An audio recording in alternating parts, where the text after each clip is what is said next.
Hi అండి, అందరికీ నమస్కారం. నేను మీ Swathi. Welcome to Swathi cooking and collections.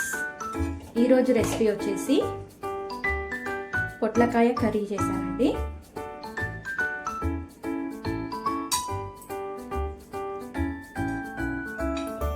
దీనికి కావలసిన పదార్థాలు ఎలా చేయాలో చూద్దాం రండి. ముందుగా నేను 1/2 కేజీ పొట్లకాయలను తీసుకున్నాను. వీటిని ముందుగా పొట్టు తీసుకొని చిన్న చిన్న పీసెస్గా కట్ చేసుకున్నాము. ఈ విధంగా పీల్ చేసుకున్నాము. పీల్ చేసి పెట్టుకున్న పొట్లకాయ ముక్కల్ని చిన్న చిన్నగా ముక్కలుగా కట్ చేసుకున్నానండి. కట్ చేసుకుని నీట్గా వాష్ చేసి పెట్టుకున్నాను. మిగతావి కావలసిన పదార్థాలు ఆవాలు, జీలకర్ర, ఉప్పు, కారం, పసుపు, పాలు, సన్నగా తరిగిన పచ్చిమిర్చి, సన్నగా తరిగిన వెల్లుల్లి, ఒక 2 ఎండుమిరపకాయలు, కొద్దిగా కరివేపాకు. ఇప్పుడు ఎలా చేయాలో చూద్దాం. స్టవ్ వెలిగించుకొని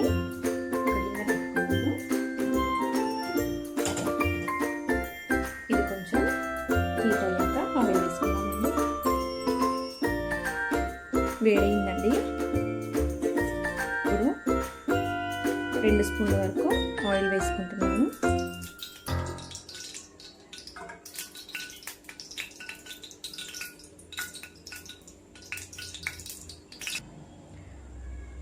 ఆయిల్ వేడైంది. ఇప్పుడు కొద్దిగా ఆవాలు, కొంచెం జీలకర్ర వేసుకుంటున్నాను. అది కొంచెం ఫ్రై అవ్వగానే ముందుగా కట్ చేసి పెట్టుకున్న పచ్చిమిర్చి ముక్కలు,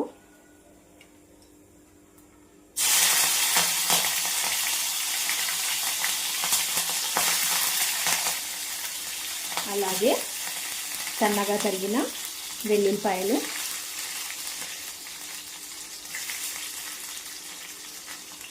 ఒక 2 ఎండుమిర్చి,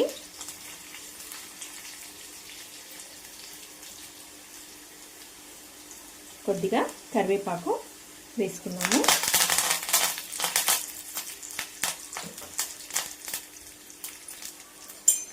ఒకసారి కలుపుకుందామండి.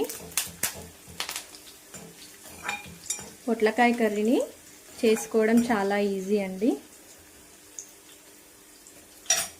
ఇప్పుడు ముందుగా క్లీన్ చేసి పెట్టుకున్న పొట్లకాయ ముక్కల్ని వేసుకుందాం.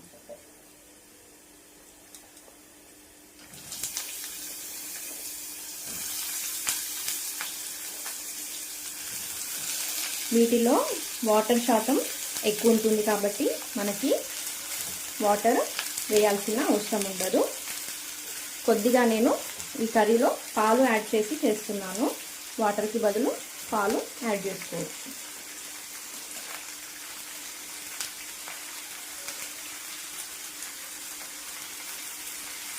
సిమ్లో పెట్టుకుని 1 నిమిషం అలా మూత పెట్టి ఉడికిస్తున్నాను.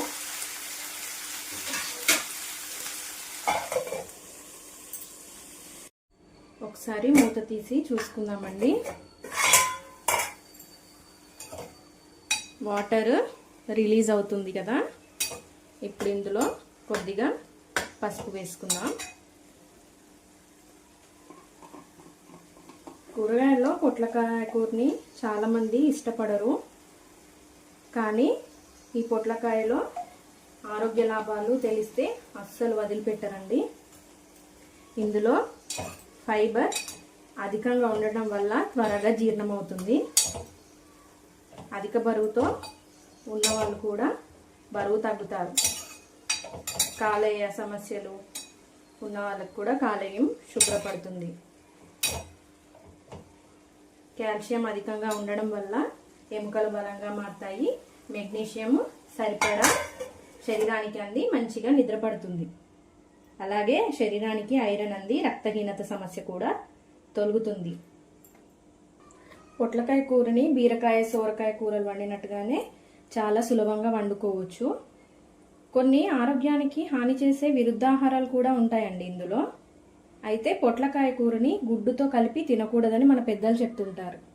నిజమే కదండి, చేపలతో కూడా గుడ్డు తినొద్దని చెప్తుంటారు కదా, కొన్ని ఖచ్చితంగా పాటించాలి అంతే. ఇంక పెద్దవాళ్ళు చెప్తున్నారు అని అంటే వినక తప్పదు, వినాల్సిందే. మధ్య మధ్యలో కలుపుతూ చూసుకున్నాము.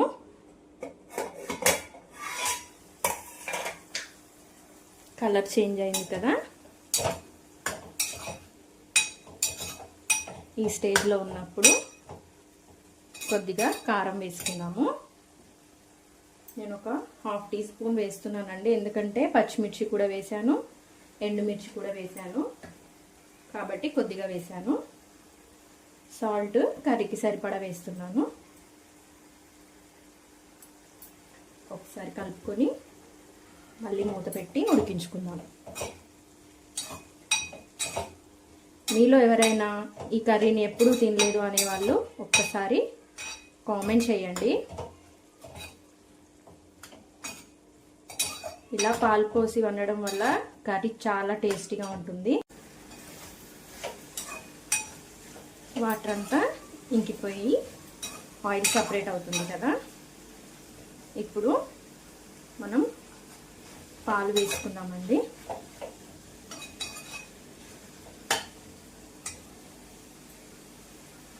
నేను చిన్న గ్లాసు 1 గ్లాసు పాలు తీసుకున్నాను.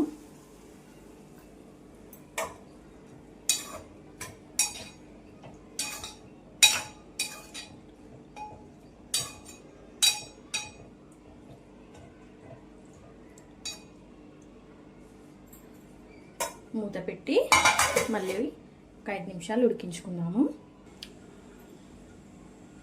మధ్య మధ్యలో కలుపుతూ చూసుకుందామండి.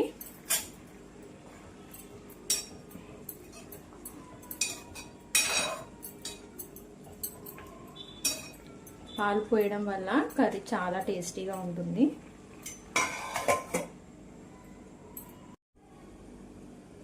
ఒకసారి మూత తీసి చూసుకుందాము.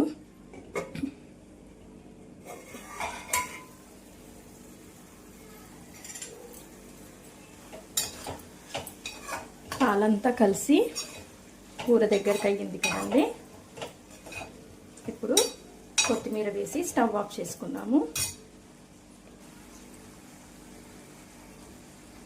అంతే అండి, పొట్లకాయ కర్రీ రెడీ అయింది. మీరు గనక నా ఛానల్ని ఫస్ట్ టైం చూసినట్లయితే లైక్ చేయండి, షేర్ చేయండి, సబ్స్క్రైబ్ చేయండి.